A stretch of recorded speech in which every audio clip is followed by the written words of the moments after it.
At 1 in the morning, the neighbor living next door called me completely panicked. Whatever happens, do not open the door to anyone. He woke up startled. He was going to ask her what was happening, but the call cut off, and then the banging on the door started, insistent for almost 5 minutes, and then absolute silence. He gathered my courage, approached, and looked through the peephole, and what I saw made me fall backward. But before continuing, check if you have already subscribed to the channel and share in the comments where you are watching us from. We would love to know how far our stories on elderly stories reach. He woke up with a start in the middle of the night. The house was plunged in silence, but in my ears, my heart was beating hard like a war drum. And then I realized what had pulled me from my sleep. The ringing of the phone. It rang with a sharp, piercing insistence, tearing through the silence of una pulgada the morning. Stumbling, I got out of bed and grabbed the phone from the table. The blue light of the screen hurt my eyes. A familiar name appeared. Mrs. Miller. She was the widowed neighbor who lived alone in the house across the street. I knew Mrs. Miller would never call me at this hour unless something truly terrible was happening. I slid my finger across the screen and brought the phone to my ear with my voice still raspy from sleep. Mrs. Miller. On the other end, there was no usual greeting. He could only hear ragged, agitated breathing. Her voice was trembling violently. It lowered until it became a desperate whisper as if she had a knife to her throat. Eleanor, listen to me. Whatever happens, even if you hear things, do not open the door to anyone. The warning stabbed straight into my mind. A shiver ran down my spine. What is wrong, Mrs. Miller? Where are you? He tried to ask, but before I could finish the sentence, a sharp screech of static sounded on the line, and then nothing. The call cut off. Just at that instant, a dull thud was heard at the front door. My heart paralyzed. My whole body went rigid. 2 more knocks. It was not the knocking of someone polite. They were full open-handed slaps, loud, rhythmic, persistent. Each blow was like a hammer directly to my chest. He tiptoed out of the bedroom. He pressed my ear against the cold wall of the hallway. The sound rumbled in my ears, making my whole body vibrate with each hit. Gathering all my courage, I shouted loudly, trying not to let my voice break with fear. Who is it? There was no answer. Only the knocking continued constant as if it would never stop. Fear overwhelmed me. I ran to the foot of the stairs, looked up into the darkness of the second floor, and yelled, Stephen, can you hear me? Stephen, come down with Mom. Only heavy silence answered me. Normally, even the slightest noise would wake him up. What on earth was happening? Desperate, I ran to the living room, grabbed the tablet, and opened the security camera app, but the screen was completely black with a cold line of text in the center saying no connection. He tapped and tapped several times, but it was useless. All 4 cameras were offline. He ran to the porch light switch and pressed it several times, but the darkness remained intact outside. At the bulb burned out, I could not remember the last time I checked it. Everything was against me. He was completely isolated, blind, and deaf to what was happening right outside my own house. Desperate, I dialed Mrs. Miller number again, praying she would pick up and tell me what was going on. The phone rang over and over until it cut off by itself. There were no other options. He dialed 911. My voice was shaking. It barely came out as I reported that someone unknown was trying to force the door of my house at number 14 Pine Street. The operator assured me they would send a patrol car immediately. Just as I hung up, the knocking stopped suddenly. That sudden silence was even more terrifying than the noise before. It covered everything tense like a tightrope. Had they gone, or had they found another way in? A strange impulse, a crazy curiosity stronger than fear, led me to the door. My hand trembled as I touched the freezing doorknob. I inhaled deeply, closed my eyes tight, and then slowly brought my face close to the small peephole. What I saw almost made me scream. The face of Stephen, my son, was pressed right there, occupying the entire field of vision. But that was not my son. It was not Stephen with his warm smile and kind eyes that I knew. His eyes were wide open, empty, lifeless. The corner of his mouth curved into a strange smile, a hollow grimace with no emotion whatsoever, and behind him, blurred in the darkness, were 4 tall figures. They wore black robes with hoods that completely covered their faces, standing like stone statues. He fell backward, hitting the wall hard. He did not dare look a second time. That image was too gruesome. It was etched into my retina. A few minutes later, police sirens began to sound in the distance, getting closer rapidly. Red and blue lights projected through the living room window. Police opened the door, shouted a firm voice from outside. He did not dare go down. He remained sitting on the floor, shaking, and I yelled from the top of the stairs. I am up here. Help me. He heard them talking among themselves and then a loud boom when they forced the door. The sound of the deadbolt breaking echoed through the house. Hurried footsteps of boots invaded the living room.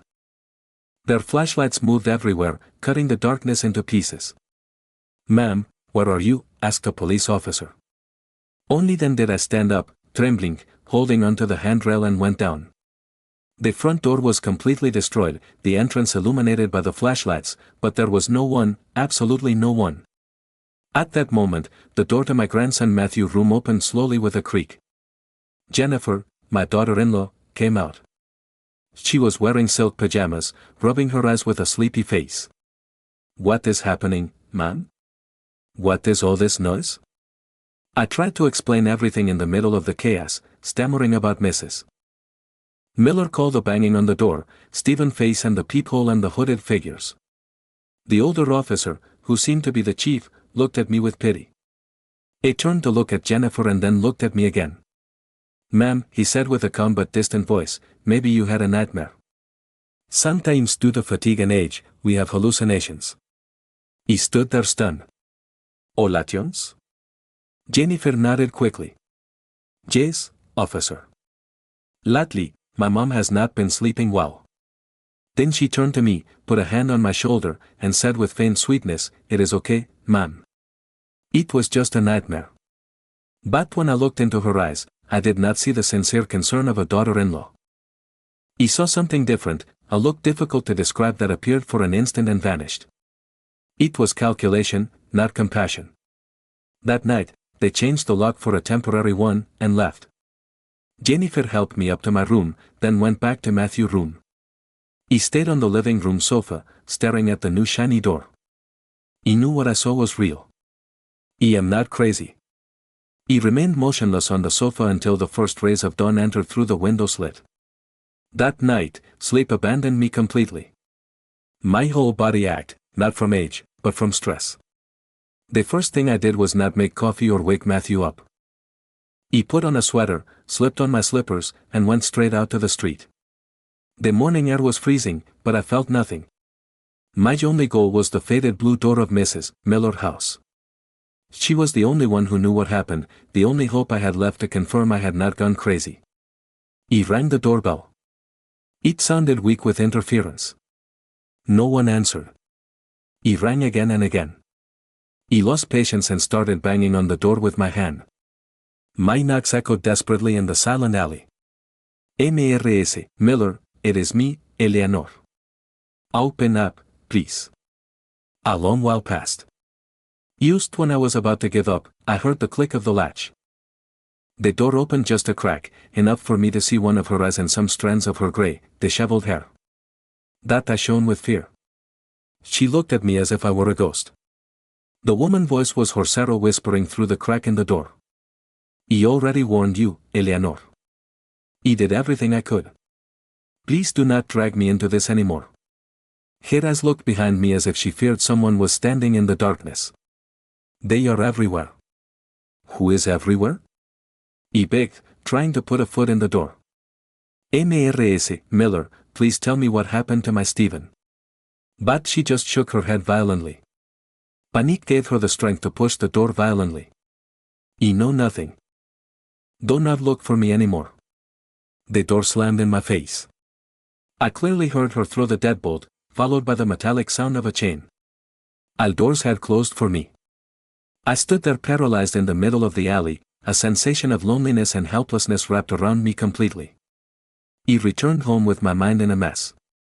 The house was in a terrifying silence. A faint smell of coffee coming from the kitchen told me Jennifer was already up. But there was no laughter from Stephen, nor his voice teasing Matthew, nor his warm presence. The house seemed to have lost its soul. The first day passed in desperate waiting. Stephen did not come back. He called him dozens of times. The phone rang and rang without anyone answering until that robotic voicemail voice activated. "Hi, this is Stephen. He cannot answer right now." He sent him message after message. "Where are you? Call mom now. I am very worried, Stephen." Not a single response. The phone screen remained black. He looked for Jennifer, who was watering the plants on the balcony. He tried to stay calm.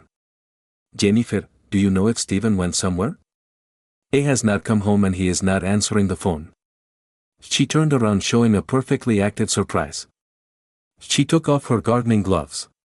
She shrugged. "Surely he went out for something urgent for work, ma'am. Maybe he was in a meeting and his phone battery died. He is a grown man. Do not worry so much." That phrase, "he is a grown man," hit me like a bucket of cold water. But I tried to believe her. Maybe I was worrying too much. However, the second day also passed without news of Stephen. Worry turned into real tangible fear. He could no longer sit still. With trembling hands, I dialed the landline number of the company where he worked. A young voice from the reception answered, "Hello, this is Eleanor Stephen Miller, mother. Sorry to bother you, but I wanted to know if he went to work today." There was a moment of silence. He heard the sound of papers. "Let me check."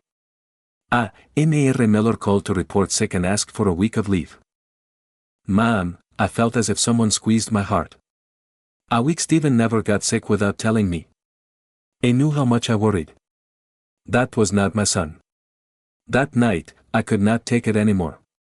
While Jennifer washed the dishes in the kitchen, I went in and stood right behind her. My voice had nothing sweet left in it. It turned sharp like a razor. "Jennifer, tell me the truth. Where is Stephen?" She startled. She almost dropped a plate. She turned around. She dried her hands with her apron, her face slightly confused. Suddenly, she seemed to remember something. She slapped her forehead. "Oh, silly me," she said with a tone so natural it gave me chills. While she continued washing the dishes, she added, "Oh, yes. The day before yesterday, he called me when I was at the supermarket. My cell phone was almost out of battery, so we spoke very little. He told me an old friend had returned to town and they organized a last-minute camping trip with the group. He told me there is no signal there. That is why he asked that no one worry. I have been so busy I forgot to tell you." "Sorry, ma'am." He froze. Every word coming out of her mouth was more absurd than the last. Esteban camping. My son hated camping. He was afraid of bugs. He was bothered by mud and he would never have slept in a small cramped tent. The last time they forced him to go camping, he was 15 and he complained for a whole month after that. I stared at my daughter-in-law. He was trying to find some sign of a lie, a blink, a hint of nervousness. But no, she was completely calm, going about her business as if she had just told an unimportant anecdote. She avoided looking me in the eyes, concentrating on placing the dry dishes in the drainer. That calm, that chilling calm was more terrifying than Stephen's disfigured face through the keyhole last night, more terrifying than those hooded figures dressed in black standing in the dark. A horrible dark and freezing suspicion began to germinate inside me. My daughter-in-law Jennifer was not only lying, she was hiding something, and I am sure it has to do directly with my son's disappearance. 2 more days passed. The house that was once my home had now become a silent theater stage. There, Jennifer was the lead actress, and I, the forced spectator. She continued behaving with total normality, a normality that was strangely disturbing. She hummed a happy melody while making breakfast. She asked me if I had slept well with a radiant smile. She even complained about the high price of avocados at the market. Every gesture, every word of hers was perfect. Jennifer fit the role of an exemplary daughter-in-law. But for me, that normality froze me to the bone. To not lose my mind with so many conjectures, I decided to clean the house. It was my way of clinging to reality, of seeking a little order in the middle of the chaos enveloping me. It started with Matthew's room. The boy was playing alone in the backyard. His clear laughter reached upstairs, a sound that clashed with the tension in the air. His room was full of his little child world. He picked up the toy cars scattered on the floor, carefully organized the superhero comics. He approached his desk where colored pencils and sheets of paper were everywhere. While I was picking up the sheets to stack them, a drawing caught my attention. It was different from the usual ones. There were no superheroes or colorful cars. This drawing was made only with a black crayon. The crooked, almost trembling lines formed a chilling contrast on the white background of the paper. I took it in my hands and immediately they started to shake. My whole world stopped. It was a circle. A circle formed by elongated deformed human figures with long robes and pointed hoods. They were grouped looking toward the center. And in the center of that circle was another man with his arms extended as if he were nailed to an invisible cross. The face of that man, drawn with the innocence of a child, was just an empty circle with two dots for eyes and a straight line for a mouth. But it conveyed an empty, soulless expression that froze the blood. It was identical to Stephen's face that I saw through the keyhole that night. My heart beat hard in my chest, so strong I feared it would break. The air became thick. It was hard for me to breathe. This was not imagination. It was not a nightmare. It was proof drawn by my own innocent grandson. He squeezed the sheet between my fingers and ran, almost running to the patio. Matthew was still playing, focused on filling his red bucket with sand. The sunlight reflected on his fine hair. I forced myself to use the softest voice possible, a voice that would not betray the terror boiling inside me. Matthew, my love, you draw beautifully. Can I see this one? He crouched next to him and showed him the drawing. And these people, who are they, honey? He pointed to the robed figures. The boy did not lift his head. He kept playing with the plastic shovel. His voice was clear, innocent. It is mom, friend, grandma. An invisible hand squeezed my chest. Mom, friend. He tried to keep my voice from shaking. And when did they come home? At night, he answered without looking at me. When you are already asleep, they come to play with Dad. Play with Dad? He felt my throat dry. What do they play, my love? I do not know. The boy stopped his hands and scratched his head. They stand around Dad and say weird things. Mom says it is a secret adult game. He wanted to play too, but Mom did not let me.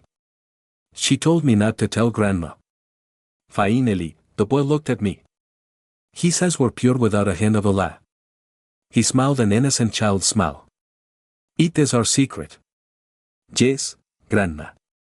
Every word of his was like an invisible hammer blow to my head, leaving me stunned when you were already asleep. Those words repeated endlessly in my mind. And then a memory hit me sharp and terrifying. Every night without fail, Jennifer brought me a cup of very hot chamomile tea. Here, Mom, so you sleep well, she always told me with a tender smile. And yes, I slept. He slept a strange sleep, too deep. He never woke up at midnight, which was rare for an older person who usually gets up for the bathroom. He thought it was exhaustion. But no, it was not care. It was poison disguised as sweetness. He tried to smile at Matthew, a crooked smile. Yes, my love, it is our secret. He got up and went back into the house. My head was spinning. He no longer felt fear. Fear had given way to a cold rage and an iron determination. He immediately took my cell phone. I placed the drawing on the kitchen table where there was good light, and I photographed it from various angles, making sure it was very clear. Then I folded the drawing carefully. He went into my room and hid it between the pages of an old family album resting on the closet, a place where I knew Jennifer would never look. That night, as if she were a programmed robot, Jennifer brought me tea again. Here is your tea, Mom. He smiled as I took it. He thanked her. Her eyes remained clear, her smile just as sweet. But now I had seen the demon behind that mask. As soon as she turned around, I walked to the fern pot in the corner of the room and silently emptied the entire cup of hot tea into its roots. That night, I did not sleep. I sat in the darkness of my room. Silence no longer brought peace. It was a trap waiting to snap shut. The fear of the previous days had solidified into a cold and sharp plan. He could not continue being a fragile and confused old woman. He had to act. He had to find proof. The next morning, when the first rays of sun touched the windowsill, I started my performance. Trying to get out of bed, I pretended a leg failed me and let out a loud ouch full of pain. Immediately, I heard Jennifer's hurried footsteps down the hallway. She ran in with a perfectly worried face. "Ma'am, what happened?" He was sitting on the edge of the bed with a hand clutching my knee. My face furrowed as if enduring terrible pain. "Oh, my knees. It must be the weather change last night. It hurts so much. You do not think I can walk, Jennifer?" She believed it instantly. That morning, I was an impeccable actress. He walked around the house limping each step, accompanied by a slight moan. He complained about not being able to bend down to get the remote control, about not being able to put on my socks without making a face. During breakfast, I purposely dropped the spoon and looked at her as if I could not pick it up. And then I threw the bait. "What a nuisance," he sighed, rubbing my knee. "You remember Mrs. Rose told me her daughter Paula is now a very good doctor. Maybe I should go to her to see what she thinks. Because the way I am, I only end up bothering you." Jennifer suspected nothing. Her worry flowed like a spring she already had prepared. "What are you saying, ma'am? How are you going to be a bother?" She quickly took her cell phone. "Let me call Paula Clinic right now to schedule an appointment for you. Man, health is the most important thing." Her sweet voice now sounded completely fake. It rumbled in my ears like a frozen screech. She would do anything to keep the image of an exemplary daughter-in-law, a perfect facade to hide all her dark intentions. At Paula Clinic, a clean and bright place, Jennifer accompanied me to the waiting chair. "Sit here calm, ma'am. You will go get the number." When she walked away, I told her, raising my voice a little. "Jennifer, when it is my turn to go in, stay out here, okay? I am embarrassed to talk about my old lady ailments in front of my daughter-in-law." She accepted, delighted, perhaps even relieved to be able to stay a while texting or checking her cell phone. "Sure, ma'am. Whatever you want." The moment the doctor office door closed, separating me from Jennifer, I felt like I was taking off heavy armor. He straightened up. The pain disappeared completely. Paula, sitting behind her desk, looked up, surprised. "Aunt Eleanor, what is wrong? A while ago outside, you looked very much in pain." Without giving any unnecessary explanation, I walked quickly to the desk, took out my cell phone, and opened the photo of Matthew drawing. "Look, honey." My voice was a hurried, tense whisper. "This is what is really happening." And with a low but urgent voice, I told her everything. The call in the middle of the night. Stephen empty face, Jennifer creepy calm, and finally the chamomile infusion. Every night Paula listened and her normally smiling face turned serious firm. She did not think I was crazy or exaggerating. She looked deeply into my eyes, dark from sleepless nights, and saw in them genuine horror and pain, and she believed me. "We need irrefutable proof, and," she said firmly, with the rational and decided tone of a doctor. "A drawing made by a child is not going to convince the police." She stood up. "I am going to draw blood. In the record, I will put that they are common tests to check inflammation for arthritis, but in reality, I am going to request a complete toxicology panel. It will detect almost all known sedatives if they are in your blood." While she took the sample, I noticed her hand did not tremble a bit. It gave me a strange feeling of security. "I am going to ask for it to be done urgently. Maybe this very afternoon we will have preliminary results," she said in a low voice. "When we finish, do not go straight back home. Go to my mom, Mrs. Rose's house, and wait there for me to call you. It is safer." I left the clinic and continued acting like a poor lady with joint pain in front of Jennifer. I told her the doctor had drawn blood, and I had to wait for the results, and that in the meantime, I wanted to stop by Mrs. Rose's house to distract myself a while. The following hours felt eternal. Sitting in the living room of Rose, my lifelong friend, my mind was spinning. She squeezed my hand tightly without asking questions, giving me silent support. Every time the phone rang, my heart stopped until finally it arrived. My cell phone vibrated and Paula's name appeared on the screen. He breathed deeply before answering. The girl voice on the other end of the line was grave and cold without the slightest trace of usual warmth. Aunt Eleanor, you were right. He held my breath. My ears were ringing. They found traces of a benzodiazepine derivative in your blood, continued Paula with a monotone voice as if reading a report. It is a type of mild sedative, but the concentration indicates that you have been exposed continuously almost daily for a long period of time. Y está mered. That means what does it mean, honey? Paula inhaled deeply over the phone. He could hear it. It means someone has been putting that medication in your food or drink every day for a long time. Holding the phone in my hand, I felt a shiver run down my spine. But at the same time, a strange sensation of relief invaded me. He was not crazy. What I saw, what I suspected, everything was true. The proof was no longer a clumsy drawing by a child. It ran through my veins, impossible to deny. There are truths that only speak when everything goes silent. And if you want to listen until the end, stay with stories that hurt. Okay. Now, let us continue with the story.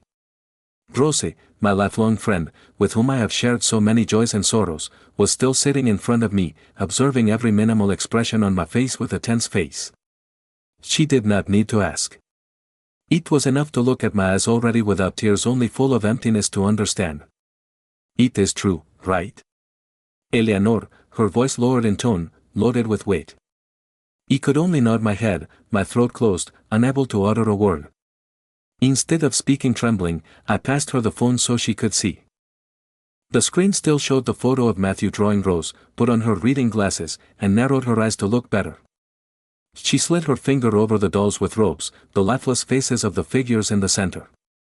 She went over and over the image until suddenly she stopped. She used 2 fingers to zoom in on a small detail in the corner of the drawing that I, in my panic, had not noticed. A symbol scribbled that Matthew had drawn next to one of the hooded figures looked like an eye in the middle of 2 curves in the shape of a crescent moon. My God, she murmured, bringing a hand to her mouth, her previously rosy face now pale. This cannot be. She got up suddenly, almost running toward the old mahogany bookcase in the corner of the room. She rummaged through the bottom shelf for a while until she pulled out a yellowish cardboard box covered in the dust of years. She placed it on the table. The dry thud resonated against the wood.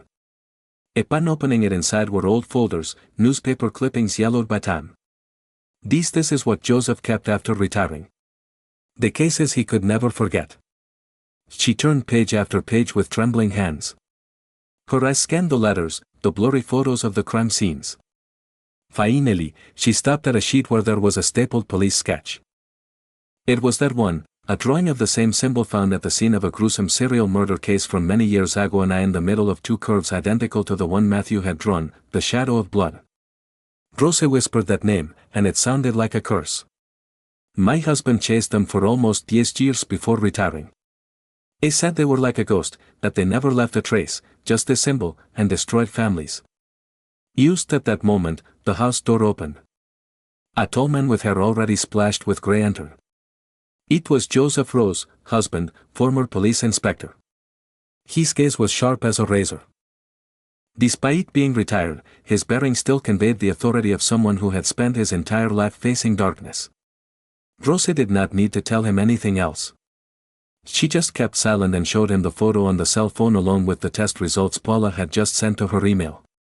Joseph reviewed everything without saying a word. He showed no surprise or alarm.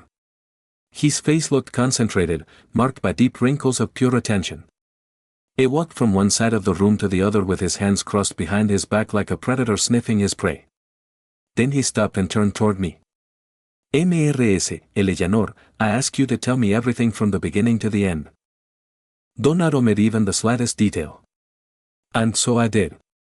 I told him about the knocking on the door, Stephen's soulless face, Jennifer chilling tranquility, the cup of chamomile tea every night, and neighbor Mrs. Miller paralyzing fear. When I finished, Joseph nodded slowly. Finally, he stopped and looked me straight in the eyes. In his look, there was no pity, only understanding and raw truth. Mrs. Eleanor, I regret having to tell you this, but your son is already in their hands. Jennifer is not your daughter-in-law. She is a wolf in sheep clothing, he explained with a grave and firm voice. The Shadow of Blood is not a common sect. It is a sophisticated criminal organization that operates under the guise of a religion. They focus on families with some money, emotionally or psychologically vulnerable people. They introduce one of their own as Jennifer did with your son. Their people infiltrate, gain trust, become indispensable to the family, and then slowly poison the victim with hallucinogenic drugs and sedatives in low doses. They brainwash them, make them believe in absurd doctrines about purification and surrender, and then get them to sign documents to transfer properties, houses, even close people to them. The rituals Matthew saw were actually collective brainwashing sessions. So my Stephen, my voice broke. He felt my heart shatter. It is very likely the boy is in one of their hideouts being purified to prepare him for some kind of delivery ceremony, said Joseph with a firm voice without hesitation. We have been tracking them for years, but they are astute. They change location constantly and leave no tracks. But this time is different. This time we have an eye inside their network. He approached and put a firm hand on my shoulder. His look was serious and full of determination. Mrs. Eleanor, I know this is too much for you. You are scared and have every right to be. But if you have the courage, you are the key to taking down this entire organization and saving your son. You are the only person who can get close to Jennifer without raising suspicions. He squeezed my shoulder gently. Are you willing to collaborate? In that instant, something strange happened. All the fear, confusion, and helplessness I had accumulated in these days disappeared. They did not vanish. They melted, forged in the fire of hate, and a mother love transforming into a cold and solid weapon. He was no longer the weak old Eleanor. He was a mother looking for her son. He raised my head. He looked at the former police inspector straight in the eyes and nodded firmly. What do I have to do? That night, I did not return home. Joseph asked me to stay, and Rose's warm living room suddenly became an operation center. Joseph called some of his old colleagues, retired police officers but still sharp and loyal. They sat around the coffee table, cigar smoke mixing with the warm light, and their grave and firm voices rose over a map of the city. He sat there, an old woman in a worn sweater clashing among those men with warrior souls. But inside a strange calm began to be born. He was no longer alone in this battle. The next morning, before the sun came up and before Jennifer woke up, I had already returned in silence. He put back on not only the old sweater, but also the role of an old and sick mother. He went back to limping, complaining of joint pain. When Jennifer asked for the medical test results, I lied to her fluently, a skill I did not even know I had. Dr. Rolla said, Mom, health indicators are a little weird. He said, rubbing my knee. She drew blood to do more detailed analysis, but the results will take a few days. Meanwhile, she told me I have to rest. Absolutely. She showed herself very understanding, even happy that I no longer insisted on going out. Yes, ma'am. Rest easy. Let me take care of everything. Just as we planned, while Jennifer went out to the market, the doorbell rang. A young man in a telecommunications company uniform was at the door. Good morning, ma'am, he said loud and clear enough for the curious neighbor to hear. The company is offering a free internet connection review and improvement program for homes in the neighborhood. It was Joseph Envoy in just 15 minutes. While I pretended to prepare hot water, he moved with speed and professionalism. Teeny camera eyes and sensitive recording devices were secretly installed in all key points inside the wall clock in the living room, behind the hallway painting, under the dining table in the kitchen, and especially a camera disguised skillfully in a small ornament pointing directly at the fern pot where I used to throw the tea. It did not say much, just gave me a discreet nod before leaving. My house had now become a trap, watched 24 hours a day. The next matter was Matthew. The boy cannot stay here, Joseph told me last night with a firm voice. He is a witness. It is too dangerous for him to be near Jennifer, and his safety comes first. Rosa took charge of resolving this perfectly. She called Jennifer with a happy and animated tone. Hello, Jennifer. It is me. Listen, this weekend I am going to organize a special summer camp for the grandkids at some friend's estate in the mountains. The air is pure. There are horses. There is a creek. It is going to be very fun. He wanted to invite Matthew too, so he has company. Does that sound good? Used as Joseph predicted. Jennifer, perhaps wishing to have her hands free to execute her own plan, accepted immediately without thinking twice. Oh, that is perfect. Thank you so much. Really. The boy was already kind of bored being locked up at home. In the afternoon, I personally packed Matthew clothes in his dinosaur-shaped backpack. Upon zipping it up, I hugged him tight. I inhaled the scent of his child's shampoo, that innocent and clean smell. He whispered in his ear with a serious voice, but full of affection. Matthew, listen well to what Grandma says. Over there, you have to behave well, okay? But remember, do not say anything to your mom about the picture or the friends in black. She is understood. That remains our secret, agreed. The boy nodded obediently. His big eyes looked at me with total trust. When Rose's car drove away with Matthew at the end of the alley, I felt an immense void in my chest. But mixed with that sadness was huge relief. My grandson was already safe. Outside the net was already being spread. A small truck from an environmental cleaning company appeared parked on the corner all day. But I knew inside was a technical team glued to screens monitoring every signal from the devices inside my house. So many unknown people started appearing in the neighborhood naturally. A man walking his German Shepherd every morning. A young woman pushing a baby stroller passing several times in front of my house. A group of workers repairing the roof of an abandoned apartment nearby. My street before so familiar suddenly became strange, but I knew they were all undercover police, my invisible protectors. That night, only Jennifer and I were in the house. Without Matthew's laughter, the atmosphere became more tense than ever. When she brought me a cup of chamomile tea, I smiled as I received it. The kitchen light reflected in the eyes of that monster disguised as a person, and I knew it also reflected in the invisible eye of the hidden camera. I raised the cup, pretended to take a sip, feeling the heat on my lips. Then, while she turned to pick things up, I quickly and silently poured the rest of the tea into the fern pot. He knew every drop I threw was not only proof being recorded, it was an act of resistance. My theater play had truly begun during the next 2 days. I kept playing the role of the sick mother, spending most of the time in the plush armchair, knitting needles in hand. But in reality, all my senses were on alert to the max. My ears attentive to every step, to every phone call of Jennifer. My eyes did not stop observing all her movements from hidden corners, mirrors, and those places where I knew invisible electronic eyes recorded every detail. Joseph had warned me through a brief call from Rose that we needed a golden opportunity, a period long enough for his team to act without being discovered. He had to create that opportunity. He had to be the bait. The plan was already drawn in my mind, simply, but it had to be executed perfectly. That morning, while sitting at the table, I took the local newspaper and pretended to read it over. Then I stopped at a small note. He cleared my throat and read aloud slowly, as if talking to myself. Oh, today there is a craft fair at South Park. What pretty things. Though bad with these legs I cannot go anywhere. He finished with a melancholic sigh and left the newspaper on the table with a gesture of sadness. Jennifer, who was cleaning the kitchen, turned upon hearing me, her eyes shone for an instant with what I intuited was a calculation, but she hid it quickly with a kind smile. If you want to go, I can take you. We walk slowly, and if you get tired, we rest. Being locked up at home all the time does not do you good. Maybe she thought it was a good occasion to continue playing her role of exemplary daughter-in-law. Or perhaps she also needed an excuse to leave the house. He looked up, finding surprise and joy. Really, daughter?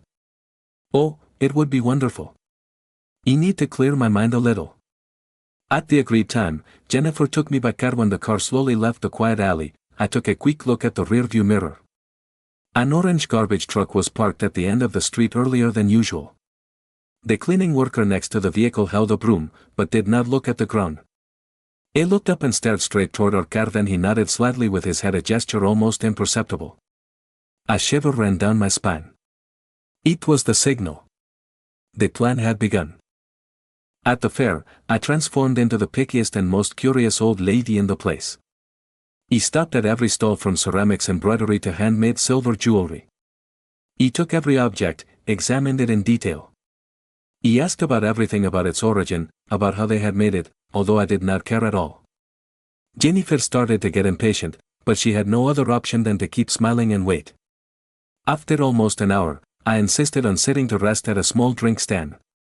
He ordered a strawberry smoothie and drank it very slowly, sip by sip, as if it were the best elixir in the world. He knew every minute I kept Jennifer occupied was a valuable minute for Joseph's team at home.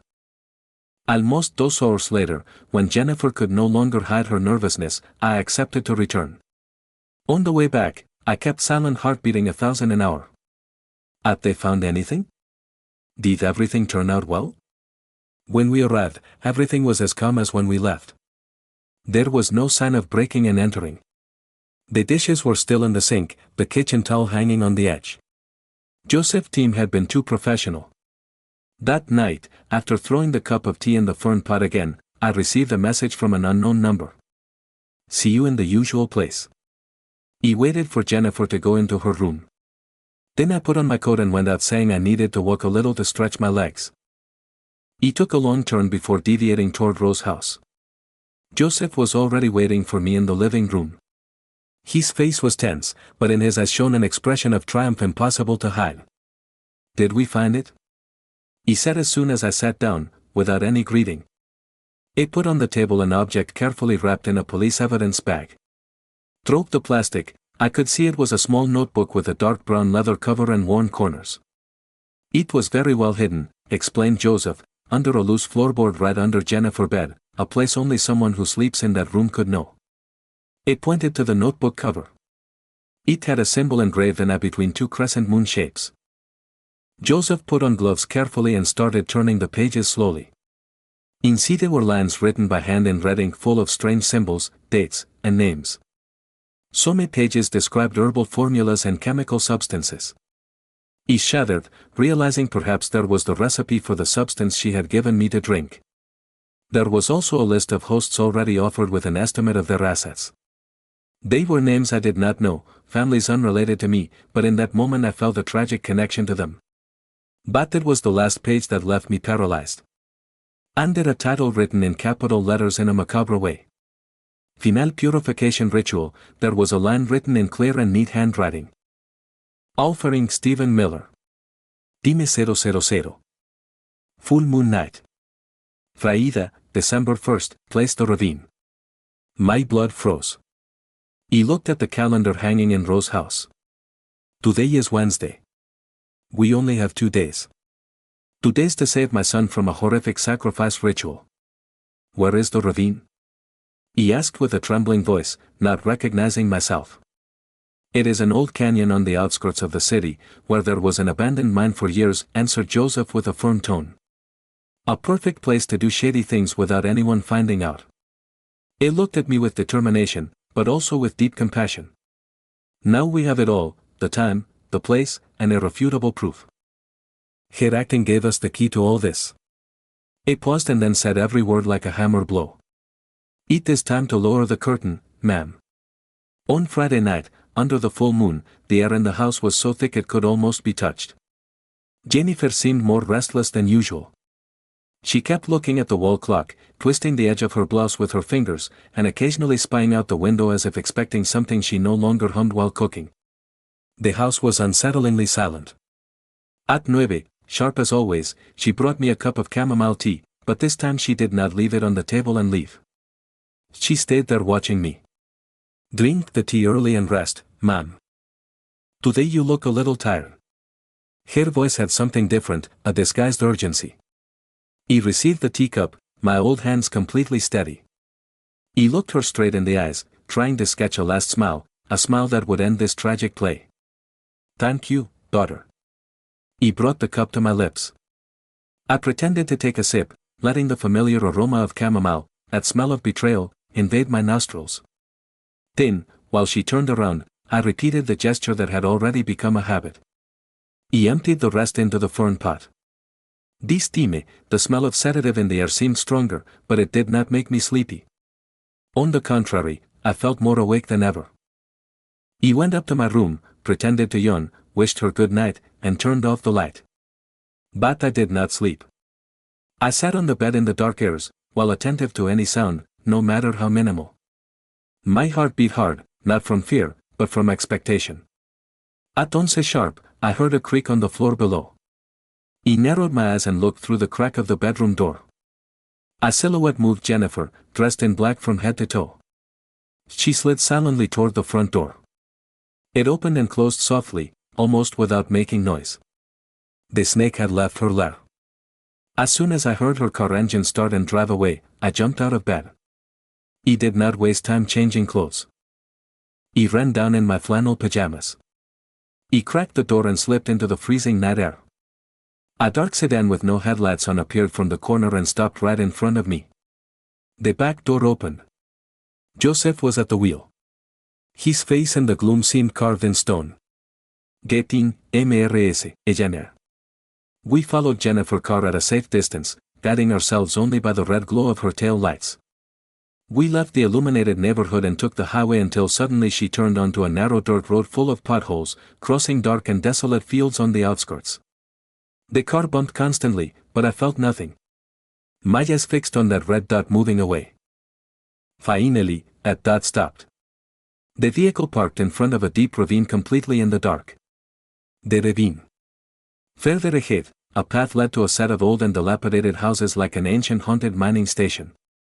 But tonight, one of those houses glowed with the red light of candles projecting deformed ghostly shadows that danced on the rocks. Joseph turned off the engine and we hid behind some bushes. He handed me binoculars through the magnified glass. My hands began to tremble seeing the scene below. More than 20 people in black robes formed a large circle in the courtyard. In the center, tied to a rotted wooden post, was Stephen. My son, dressed in a thin white garment, had fallen on his chest, looked like an empty figure, a body without a soul. Jennifer approached and joined the circle silently. One of them, who seemed to be the leader, wore a hood taller than the others and started muttering strange spells, his voice rumbling in the night with a chilling tone. Inhuman. Joseph grabbed the radio. All teams in position, wait for my signal. Then he looked at me, his voice grave and firm. Are you ready? I nodded, squeezing my hands so hard they turned white. I no longer felt anything but a boiling rage. Below, the leader raised a shiny dagger under the candle light. The blade reflected the full moon, cold and deadly. It began to approach Stephen. In that instant, Joseph shouted into the radio, his voice tearing through the night. Now immediately, the darkness broke with lights and thunder. The powerful spotlights of the hidden police cars turned on at the same time, illuminating the ritual zone as if it were a blinding stage. Sirens howled from every corner, loud and deafening. Police, everyone, hands up. The hooded ones, those shadows of the night, scattered like ants after the collapse of their nest under that brutal light. They screamed, tripped over each other. Uniformed police and undercover agents burst in from every corner. Jennifer was taken down by two agents just as she tried to climb the barbed wire fence in the back. The priest's ceremonial knife fell to the ground, making a metallic noise. He paid no attention to anything else. He opened the car door. He ran down the dirt and stone path, not thinking about the pajamas or my bare feet getting hurt with every step. My whole being only sought that white silhouette in the middle of the siege. He ran toward Stephen and with trembling hands untied the rough ropes holding him. He hugged his thin body. He felt his trembling. Stephen, it is Mom. Are you okay, son? Slowly, he lifted his head and stared at me. He had cloudy, empty eyes. A long time passed before he blinked. And then he blinked again as if waking from a long and terrible nightmare. A tear slid down his sunken cheek. Mom, he whispered with a weak and broken voice. But it was the most beautiful sound I have heard in my whole life. The raid had been a success. The night of horror had finally ended. The night of horror at the ravine gave way to the pale and cold light of the fluorescents at the police station. He was sitting in a small observation room, separated from the world by tinted glass. On the other side in the interrogation room, one of the key members of the sect, a thin man with deranged eyes, related everything. Joseph was sitting next to me in silence. His presence was like a firm anchor in the middle of the emotional storm, shaking me. Every confession from that man was a piece of a chilling puzzle, and upon joining them all, the panorama was even crueler than I had imagined.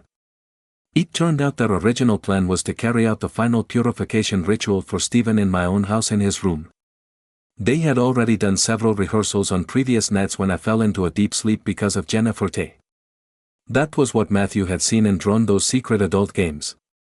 They wanted to turn our home into a sacrifice altar. However, although they had already neutralized me with sleeping pills, they still felt unsafe. Our house was in a very populated residential area with neighbors around. A strange noise or a light out of place could raise suspicions, especially considering they had already been in the police sites before. So, at the last minute, they decided to move Stephen to a safer and isolated hideout at the ravine. But on that first fateful night, something unexpected happened. Matthew had a very high fever. Jennifer in her role of perfect mother. She could not leave without raising suspicions. The plan was delayed. The members of the sect, desperate and unable to contact Jennifer, decided to risk it and return with Stephen to the neighborhood. They did not plan to enter the house, just give her a signal to know what was happening. And it was then that Mrs. Miller with her old age insomnia looked out the window and witnessed the gruesome scene. A group of hooded figures dragging Stephen with a lost look down the street. She got very scared and called me immediately. When I looked through the peephole, the one stuck to it was not Stephen. It was one of the cult members trying to peek to see what was happening while Stephen was held behind out of sight. My sudden appearance at the peephole, followed by the call to the police they managed to hear, terrified them completely. They knew they had been discovered. They hurried to take Stephen away and disappeared into the darkness. Jennifer, for her part, after lowering Matthew's fever, continued performing her play to perfection. She denied everything. She tried to convince me I was having hallucinations with the intention of hiding the truth and buying time for her accomplices. She never imagined that feigned calm, that perfection so absurd, would be precisely what ignited my suspicions and caused the fall of everything. Stephen was taken directly from the ravine to the hospital. My son, that healthy and full of life, son I knew was now consumed with sunken eyes, and there were moments when he simply sat for hours staring at an infinite void. The psychologist said he had suffered severe shock and serious psychological damage due to the high doses of hallucinogenic drugs injected into him. The recovery process would not be quick. It would be very difficult. But then he looked at me with an expression full of empathy. The fortunate thing, said the doctor, is that a mother love brought him back just in time. He still has consciousness. Deep down he still feels there is still hope. A few months later, when time that seemed to have stopped began to move again, the trial took place. The whole neighborhood was in an uproar. My house, which was once a quiet home, became the focus of media attention. Jennifer, along with 8 other leaders of the Shadow of Blood, sat on the defendant's bench. They faced multiple charges: kidnapping, illegal deprivation of liberty, fraud, intentional injury, and directing a criminal organization. I was sitting in the first row reserved for the victim's family. Behind me, whispers, camera clicks, curious looks were heard, but I heard nothing, saw nothing. My sight was fixed on the back of the woman who once called me mom. When the sentence was handed down, with prison terms so long they would bury what was left of their lives behind bars, absolute silence covered the room. I looked at Jennifer, as if something compelled her. She also turned to look at me. Our gazes crossed in the space between the 2 rows. In her eyes, I saw no regret, no pain, not a minimum of guilt. I only saw a terrifying void, and shining inside that void, a spark of hate, a hate directed toward me, the person who ruined all her plans. I slowly turned my head. There were no tears. There was no victor satisfaction, nor was there resentment left. Only absolute cold. A cold reserved for someone who once entered my house, ate my food, took care of my grandson, and then poisoned and destroyed my family from the inside without mercy. As soon as the courtroom door closed, burying Jennifer and her accomplices under those endless sentences, I knew I could not go back to that house. I put it up for sale immediately. I could not live one more day there. I could not breathe that air contaminated with betrayal and deceit. That house was no longer a home. It had become a silent witness to the worst nightmare of my life. Every corner seemed to moan, evoking a gruesome memory. The shrill doorbell at midnight, the brutal banging on the door, the ghostly image through the peephole. All that became an indelible scar marked forever in my memory. We left that noisy city full of prying eyes and whispers of pity. He used the money from the house sale and part of a lifetime savings to buy a small house in a quiet coastal town where Stephen's childhood memories were still clear and pure.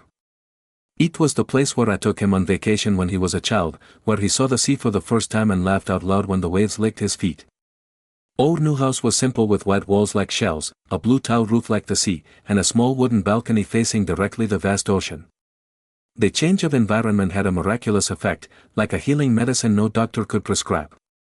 The fresh and salty sea air seemed to clean all the old nightmares. The constant sound of the waves replaced the terrifying noises inhabiting my memories. Matthew, after receiving dedicated help from psychologists for a while, laughed again. His laughter was no longer shy, but clear and loud. It no longer drew dark figures or strange circles. Now his sheets were full of bright colors and full of life, sailboats with white sails waving in the wind, playful dolphins jumping over the waves and white clouds floating in a bright blue sky. Darkness had been expelled from my grandson's tender soul. And Stephen, my son, was coming back to life little by little, like a dry tree, reviving after a cruel winter. At first, he did not speak much. It was silent, but he acted. He spent all day turning the earth, transforming the dry backyard into a small garden with aromatic herbs and rows of wild daisies. His hands used to this keyboard were now rough from using the shovel and the hose so much. He started reading again, but not boring economics books, but novels about the sea, about trips to distant lands. Sometimes he went fishing with the old fisherman of the town, his skin tanned by the sun and sea wind, but in his eyes that empty look he had before was no longer there. Life had returned. Sometimes on weekends, Rose and Joseph came by car to visit us. We sat on the terrace, drank tea, and watched the sunset fall over the sea. Do you know one thing Eleanor Joseph told me once with his gaze lost on the horizon? Thanks to the notebook found in your house and the testimonies of those people, the police managed to dismantle many other branches of the sect. Many more families were saved from living a tragedy like yours. His words relieved the weight on my chest a little. At least my family pain had served for something. It had lit a warning light for others. Every morning I get up very early before the sun comes up. I am no longer afraid of the darkness. I no longer jump at the noises of the night. I walk barefoot towards Stephen's small garden and pick with my own hands the fresh mint leaves still covered in dew. I prepare a pot of tea, no longer that poisoned chamomile of past days, a tea of deceit and betrayal. This is my tea, the tea of a new beginning with the fresh taste of the earth and my son effort. I pour myself a cup, take it to the balcony, and stay in silence, contemplating what I have in front of me. On the golden sand, Stephen and Matthew are building a castle together. Matthew's clear laughter mixes with the murmur of the waves, creating a symphony of peace. Stephen teaches his son how to make the towers with a calm smile that has returned to his face.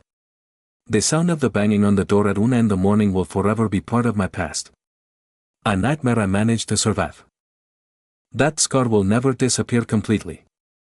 But now, seeing my son and my grandson safe under the bright light of dawn, surrounded by love and the soft sound of the sea waves, I know that nightmare did not manage to win. It could not snatch away the most valuable thing I have. We found our own dawn. I crossed hell and survived to tell my story not as a victim but as a mother who did not give up. I came to doubt my own memory. I was labeled paranoid. I was alone among wolves disguised as family. But it was a mother instinct and faith in the truth that guided me step by step through the darkness.